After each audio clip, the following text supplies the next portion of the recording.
Welcome to the Big World Made Small podcast for the adventure traveler. I'm thrilled you're here.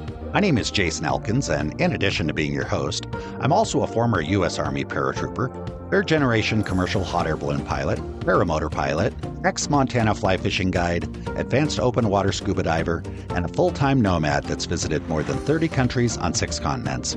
As a seasoned adventure travel expert with a passion for creating and sharing meaningful experiences, I'm on a quest to impact the lives of adventure travelers, the tour operators they rely on, and the communities that host them. Every week, I bring you exclusive interviews with fascinating adventure tourism experts who have agreed to share their personal stories, favorite destinations, and some invaluable travel insights they've picked up along the way. We'll enjoy a casual conversation, create some connections, and likely share some laughs. It's my hope that by the end of each episode, this big world will feel just a bit smaller. Let's get started, shall we? So, ladies and gentlemen, welcome to another episode of the Big World Made Small podcast. Today, we're here with Virtyt Gacaferri from Balkan Natural Adventures. Virtyt, how did I do with pronunciation of your name? Very good. Yeah? All right. Well, thank you. You're very, very kind. I appreciate that. So, Virtyt, welcome to the show. So excited to have you here.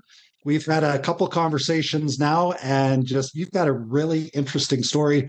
And frankly, probably a lot more experience giving interviews than I do.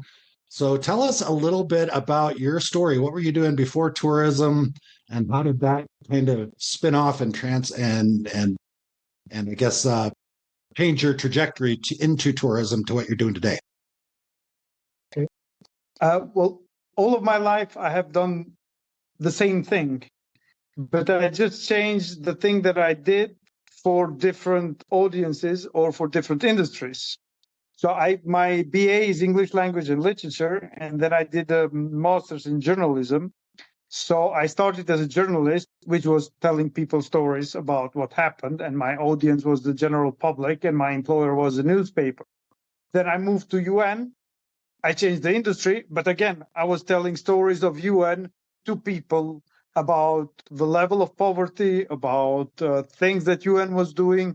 So I did change the industry, but I did not change the work. I was still telling stories. Then I continued telling stories for a bank, how the bank that I was working was the best bank in the world. Of course it was. And then after the bank, I worked for Booz Allen Hamilton, who was implementing a development project in Kosovo. And then I was telling how great Booz Allen Hamilton and USAID is in helping Kosovo people with their projects. And then I got married, and my wife had to move to Switzerland. So we threw the coin. I had to follow. So I had to tell some other stories. I had a friend who was a tourist guide, and I loved nature. So he said, let's tell the story about the Accursed Mountains in Kosovo to the world. So then we started the company. He was the guide. I was telling stories. We told the story to the people. People liked the story.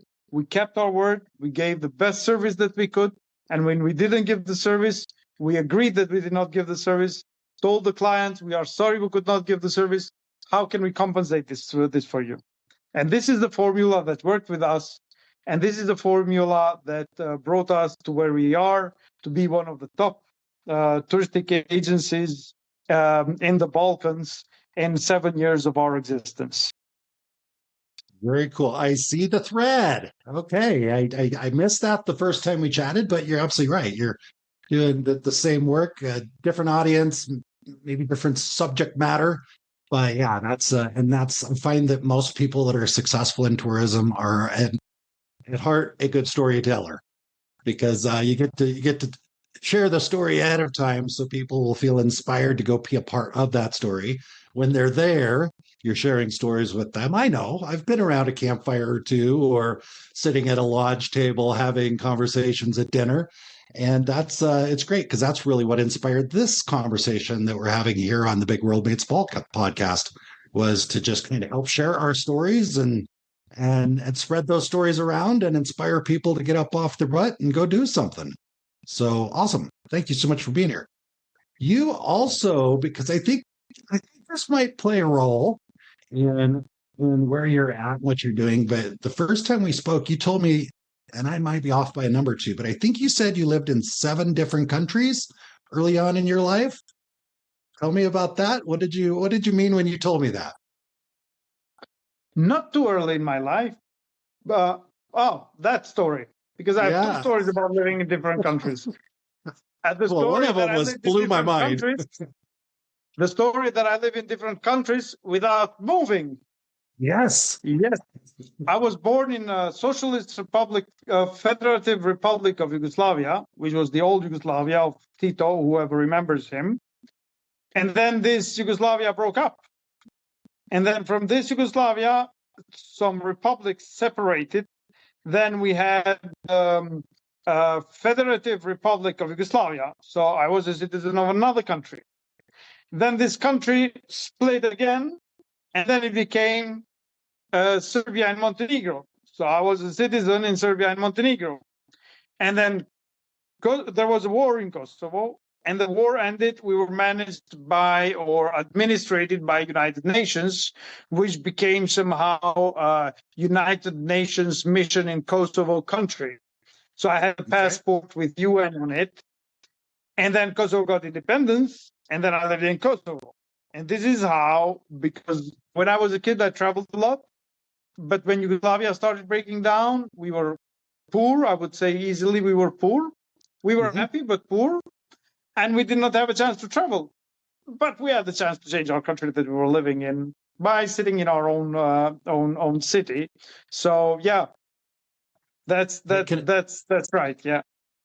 Yeah, I can imagine that would have an impact on somebody.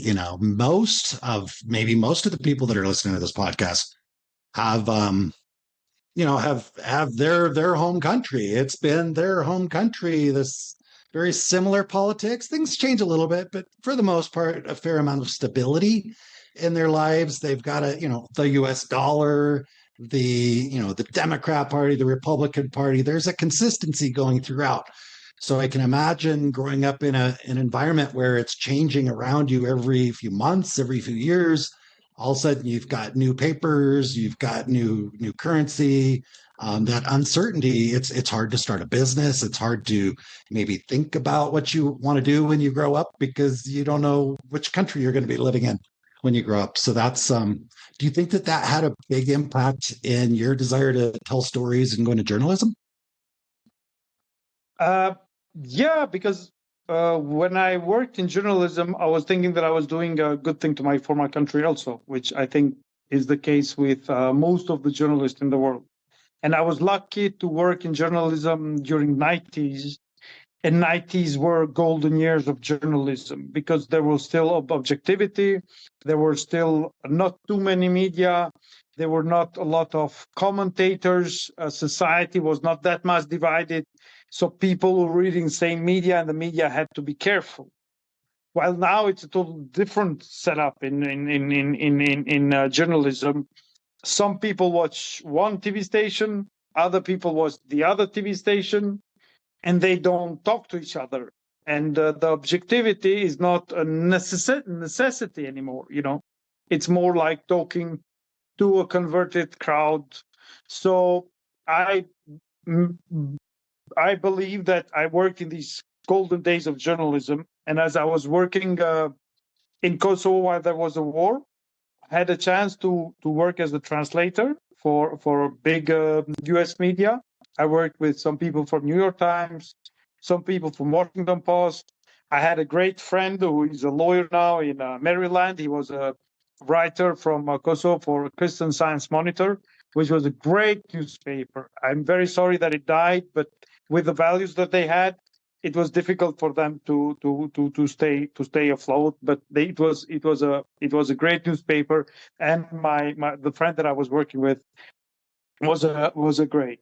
So I got the trade from the best people in journalism in the world. It was a big thing for me, and I learned from them a lot. And I still remember now when I do the work, I still think of the work that I did with these great people in journalism in order to do my work. That's very cool.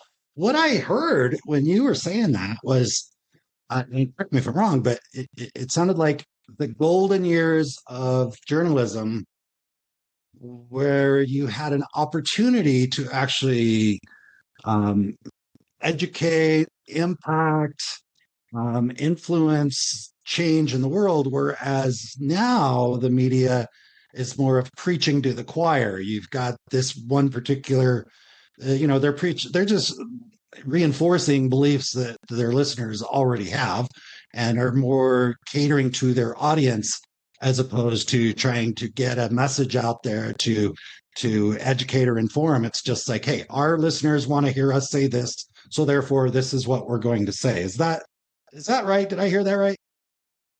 It's there, yes, and I don't want this to become a discussion about media. I know. Me either. However, like the coming up of social media did change society, did change the media, and now a single journalist can open his YouTube channel and he can become a media.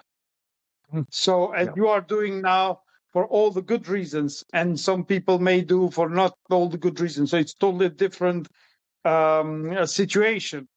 And for me, for somebody it may be different, but for me, I think that the journalism during the 90s and early 2000 and the 80s was much better than what we have now, though I may be mistaken, but this is my opinion.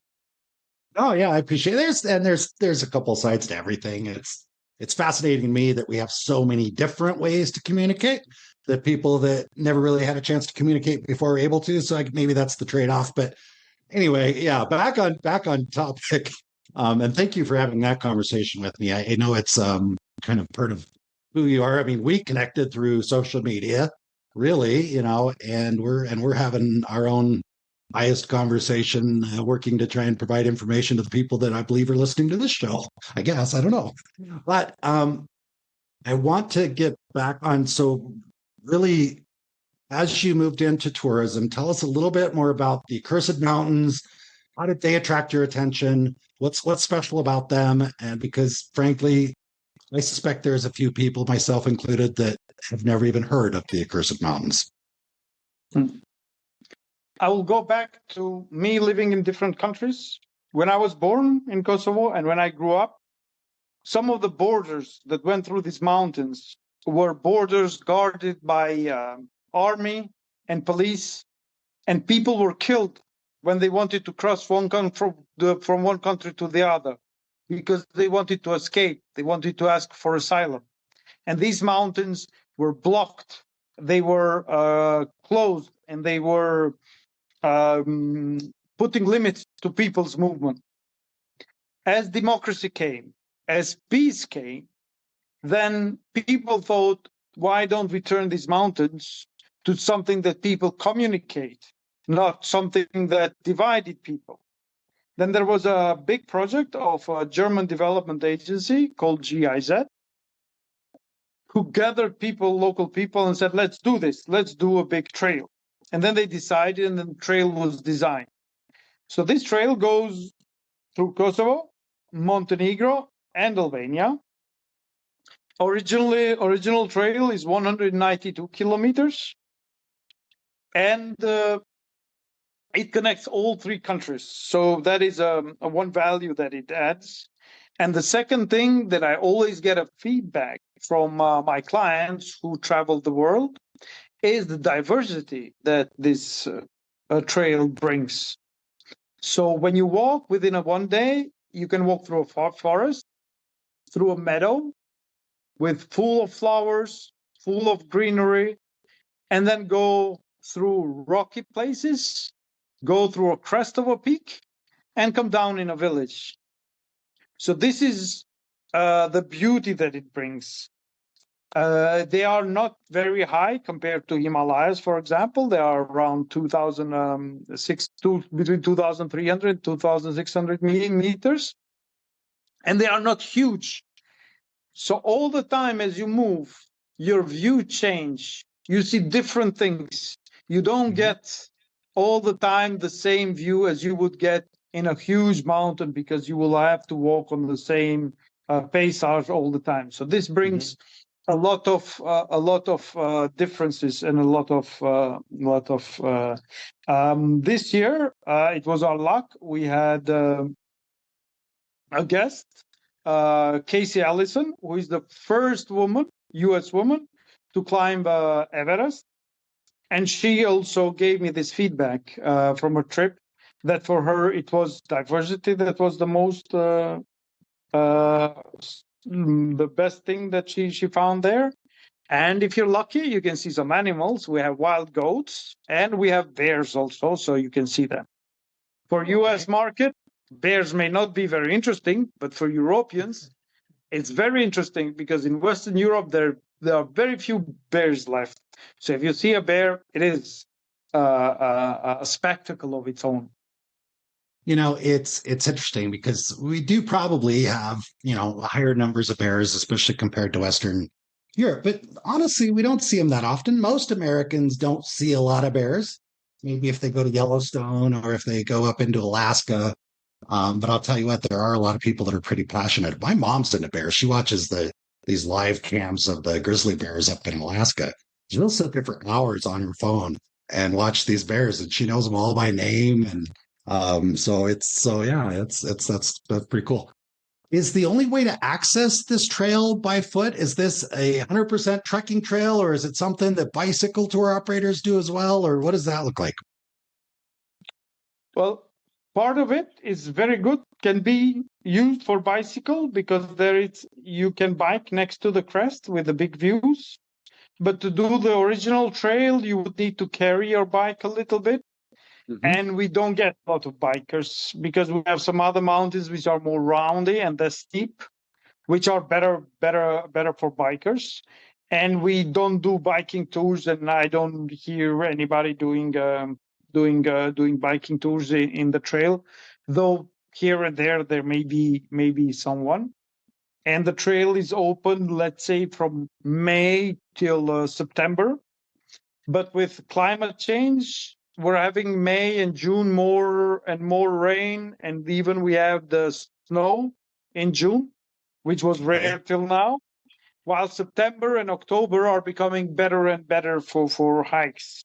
So September, October are very good months, and the colors start changing. A lot of people don't have vacation, so it's less crowded. So it's a very good time to come in the early autumn. And what's the average amount of time that somebody would do this trip? Give me some kind of idea of days people should set aside for this. What would they do before or after? What does that look like? I would say you don't come there under 4 days. Right. And you can do up to 12 days. And if you come from US, it's you can combine it with a lot of things. You have Dubrovnik in Croatia. And then you can do Kotor in Montenegro, which are beautiful ancient cities. And then from there, you can take a bus and you can come to Accursed Mountains and you can rent a car and then do a hike. And then you can go and visit Kosovo or Albania. And the Greece is just right at the corner. So it's a beautiful combination if you want to combine with some culture, or you're going back to your roots. You come from the region, you want to go and visit.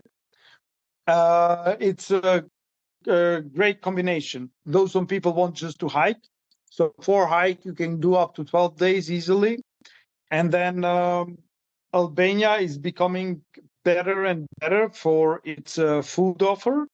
So gastronomy, there are like a big number of Albanians after communism fell went to Italy as migrants, and some of them became cooks, and they came back to build their own country. So they are taking these ingredients from the region, building this beautiful cuisine, which is just amazing. And we also know that Croatia and Montenegro have a big experience in tourism. But I think still Albania is dual, which is getting discovered very fast. So before it becomes Croatia, very, very crowded, you run and visit. I was going to ask you that because I appreciate that, people that aren't super familiar with the area, they hear Montenegro, Albania, Kosovo, Croatia, and like, how would you describe in a nutshell the differences? Like, as someone that's just like, oh, what's the differences between these? Do you have like a one-liner for each one that just kind of helps us get our head around that, or is it much more complicated than that? Well, I would say that the two most beautiful countries in the Balkans are Montenegro and Albania because they merge seaside and mountains. But Montenegro has a longer experience, a longer tradition in tourism. It was more open than Albania. So it's more sophisticated in some of its infrastructure. While Albania is rougher, there are places which have no access with cars, villages very far away, and the genuine welcome, the genuine welcoming of people is still there. And I can see this still there because people like to have guests. In Albanian tradition, it's like to welcome everybody is like a part of our culture. Mm-hmm. But as soon as a lot of people come and these people start making money, then it's not about welcoming people, it's about business. Then it changes. And I see it changing in many places. I see a lot of people who started doing tourism when they were poor and they were opening their doors with a big heart. They don't feel that comfortable anymore because it became a business. They don't have a joy of having somebody at their home, knowing him personally, and leaving, and him leaving the home with knowledge of each other. But Okay. Albania, some parts of Albania still have this. Some guest houses in Albania are still small, and they still remember every guest that come. So I would say 2024, 2025 will be the two last years when you can still experience this. 2026, it's going to be very nice. It's going to be a good touristic experience, but the heart of welcoming will start to be lost and will become rarer and rarer. Yeah. Well, it's one of the unfortunate things with most communities as tourism comes in. It kind of has that life cycle, right? It's before everybody knows about it. You've got those early adapters that show up, the ones that we would probably classify as adventure travelers. They don't necessarily want to go to where the cruise ships and the resort hotels are. So they really benefit from that connection and that maybe the infrastructure is not as great, but they're able to have that real connection. And then they go right on their blogs about Albania and how much fun they had there. And then more people and more people and more people. And then it gets to the point where the people that are a little bit more hesitant are like, okay, I'm going to go because everybody's talking about it. Well, now we need these big hotels and all that stuff. And it loses kind of its charm. And then you end up with a place like, Niagara Falls in New York. Anybody that's ever been to Niagara Falls, you can kind of see how the whole progression of tourism can have an impact on an area, which is why it's important that, that people like yourself, I know you take a real leadership role in sustainability in your environment and how do we continue that so we don't end up like Niagara Falls, New York. So what are your thoughts on that? What should people know about sustainability in areas like where you're at? How do you, because you're not the only tour operator there, but how do you work with other operators and influence things that so you can continue to do this for years to come? Okay.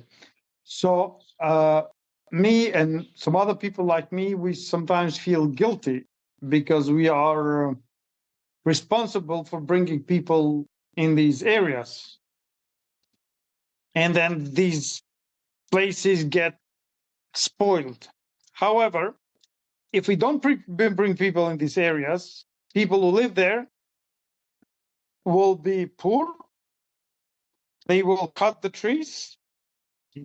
They will not have a good life. So then you're between destroying nature by cutting trees and bringing tourists and then damaging nature by this. So, and then there's a second thing, if you don't do it, somebody else will do it. Mhm. So my decision was, let's do it, and let's do it right.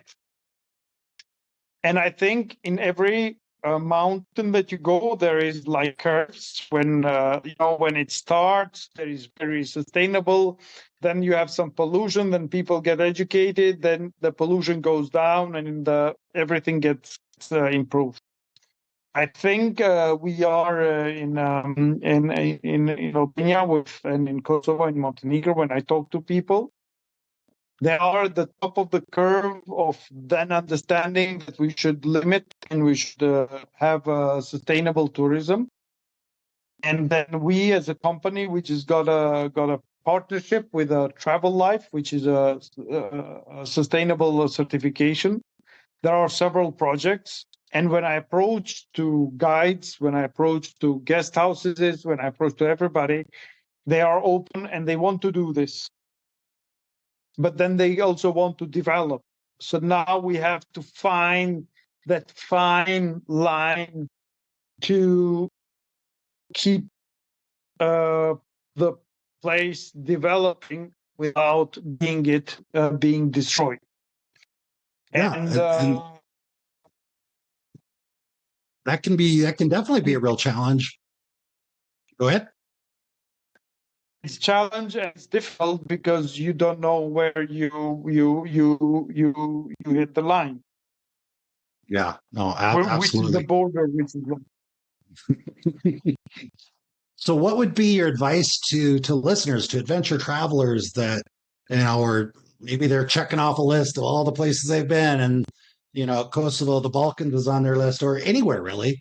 What advice would you give them to help them figure out if they're working with somebody that is aligned with that sustainability mindset, or like, because maybe it's hard for us to tell when we look at operators. How you mentioned Travel Life as kind of an endorsement type of organization, maybe that I'm obviously not familiar with, but yeah, what advice do you have for people that are traveling to help them align with operators that do take this sustainable approach? I think that it's quite difficult to find the operator because you can have these certifications and the logos there, but somebody will do it only to put the logo, but will not respect the logo. Right. And then it's difficult to get the logo, but it's not that difficult to keep it once you get it. So you can be not that good and still keep the logo. And then this does not guarantee you anything. I think travelers should rather think to themselves when they go hiking, not to take more transport than they need. So if you go to hike, you say, okay, if it's 20 kilometers, I'll walk 20 kilometers. I will not ask a transport to shorten my trip. If I go there, I will be strong. I will pack lightly, and I will not ask for somebody to carry my luggage. I will take my linen with me. So when I sleep in a guest house, because there will be only one night, they will not have to change the linen.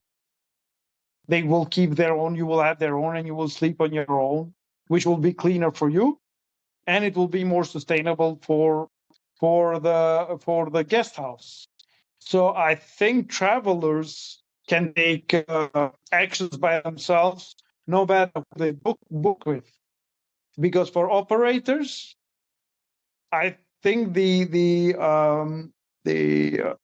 conscious traveler, it's easier to work with than a traveler who will pollute, because they will ask less things that you should do in the mountain. So what you're saying is adopt a sense of individual responsibility. Is that what you're saying? Yeah, and then Wow, what a concept! The operator will have to follow you, because the operators will follow clients. I will not talk about throwing trash in the mountain, because I don't think any tourist does that anymore, or something like that. But then you think of sustainability when you travel, and you say, like, I don't want a private transport, I will take public transport. And there are a lot of things that actions that you can take in order to reduce the pollution that you do to a place. No, that's a really good point, because as tour operators, you're right. There's this kind of spot between making the clients happy and making this a sustainable thing, and sometimes it's a challenge. So my example is, I was a fly fishing guide in Montana. We practiced catch and release fishing. We were fishing for wild trout that had been born, hatched in the river, will die in the river, and that was very, very important. That's why people come to Montana to go fly fishing. But then you get the client in the boat that maybe hasn't been fishing before. They catch a fish and they're like, "Oh, can we have it for lunch?" Because their narrative of fishing is different. I didn't do that for them, but it did make for a difficult conversation. But actually a good conversation, because it gives me an opportunity to kind of explain why we're not having it for lunch. But I can see, I know I saw other guides on the river that just gave in, because they're thinking, okay, my tip is involved at the end of the day. So having the responsibility begin with the client is great. Having the guide there to help educate is helpful, but really, if the client can show up with this mindset of, what can I do to make this, to leave this place better than I found it, then it does make it a lot easier on the tour operators. So, and I love that we brought that up, because we've got a variety of people listening to the show today. So that's very cool.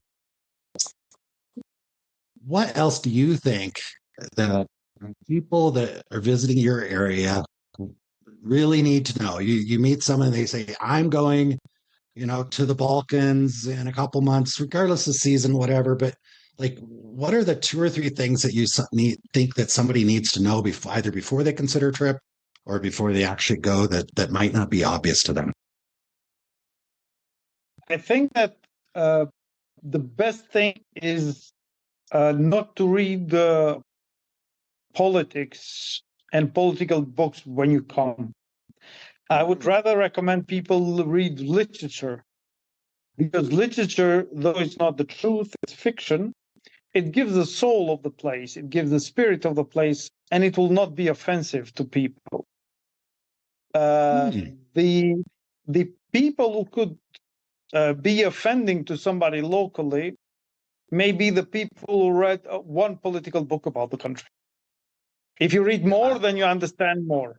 But if you know just a little, then you rather sit and listen and maybe not express yourself, because you can have people exploding and saying things, And there may be a lot of misconceptions, like if you grew up in a place where there is religion is important, when you go in another place, you will take your luggage with you, you will take your mentality with you, and you will think that religion is important in the other place, which may not be the case. Something else may be important there, So all these things can start up discussions, which may turn out to be a bit noisy.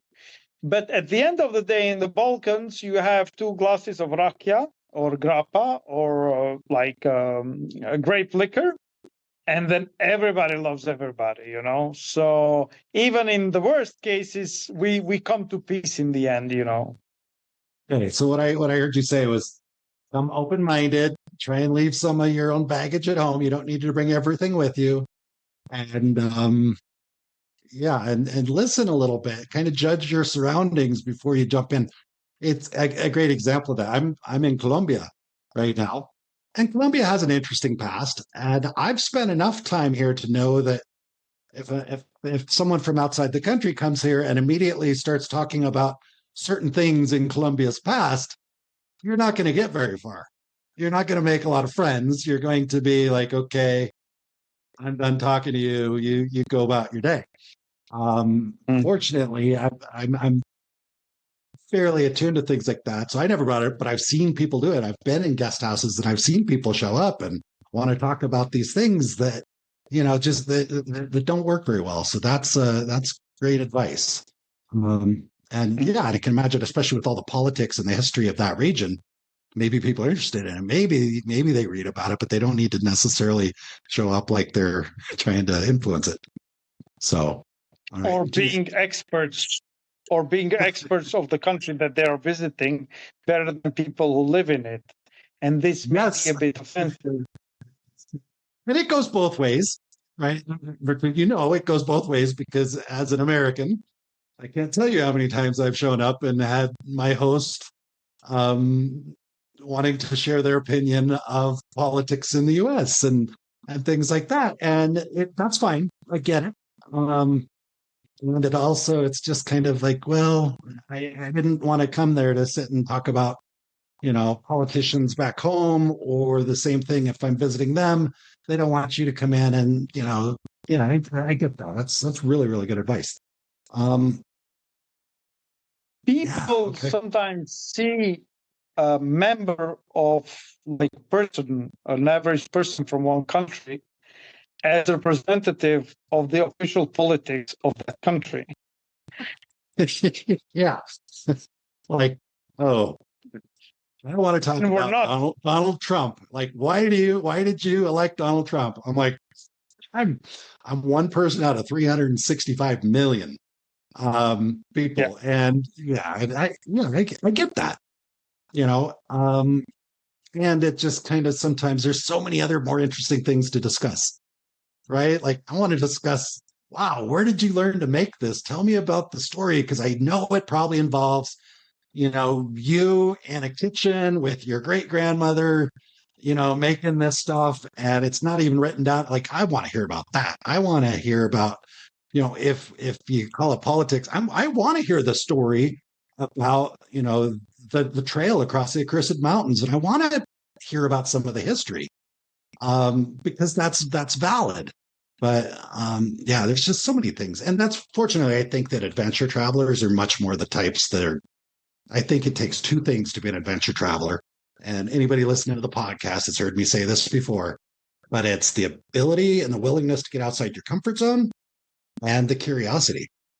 It's the curiosity. So adventure travelers tend, I think, show up much more open-minded than the person that, I'm not knocking cruises, but than the person that's on a cruise ship and steps onto the port for a day excursion, and who knows what kind of conversation they're going to have with their guide. It's probably going to be a little different than the average person listening to this show.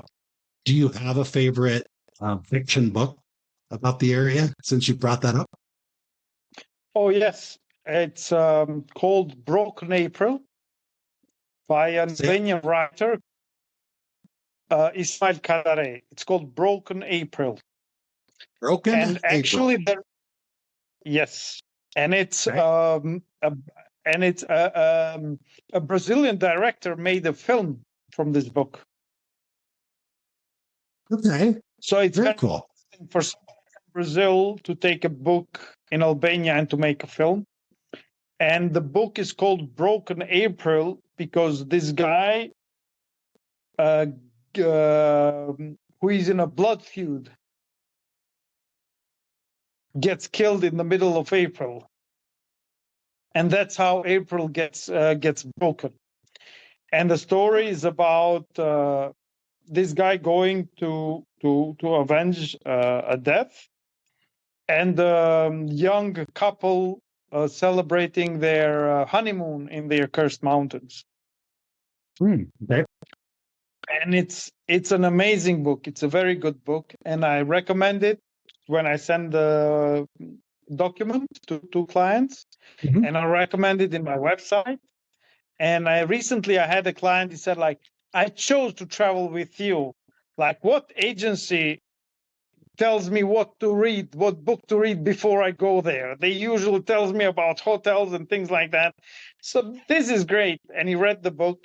And the good thing is that the book is translated in many, many languages. So it's English, of course, but it's also in Japanese, in French, in Scandinavian languages. It's really, really popular. And this writer got Man Booker Prize, which is given in UK as for writers. And he got awarded another great award, which I don't remember now, by the French president just recently. So, All right. if you I love that. If you find the book anywhere that you look for it, yeah. Sounds cool. You've given me a couple ideas. First of all, I'm gonna read the book before I visit your area, and I'm gonna start asking that. This is like, I'm happy I asked you that question because that's I love when I'm gonna go visit an area, picking up some sort of story. I want to hear something that's like you said, not direct politics, not the Frommer's travel guide to wherever. I want to really kind of read something that's going to help give me an understanding of that area and the people in that area. So that is very cool. I'm gonna remember that. Recommend a good book, good fiction book about your area. So thanks for that tip. Virtyt, I really appreciate you being here today. Is there anything else you'd like to share with our listeners? Well, travel light, listen, learn, and share your stories. I think that would be it. Yeah. Very, very wise words. And just real quick before we jump off here, I want everybody to know that we're going to have some information on how you can connect with Virtyt down in the show notes, including a link to his website. And if you're planning to visit the area, or if you've never, ever even thought about visiting the area, but after this conversation, maybe run out by the book. And it sounds like by the time you're done reading the book, you're definitely going to want to visit, and just reach out to Virtyt. Obviously, he's going to take great care of you and share a good experience with you. So Virtyt, thank you so much for being here today on the Big World Made Small podcast, helping us make the big world feel just a bit smaller. Great job. Thanks. Jason, it was my pleasure. Thank you.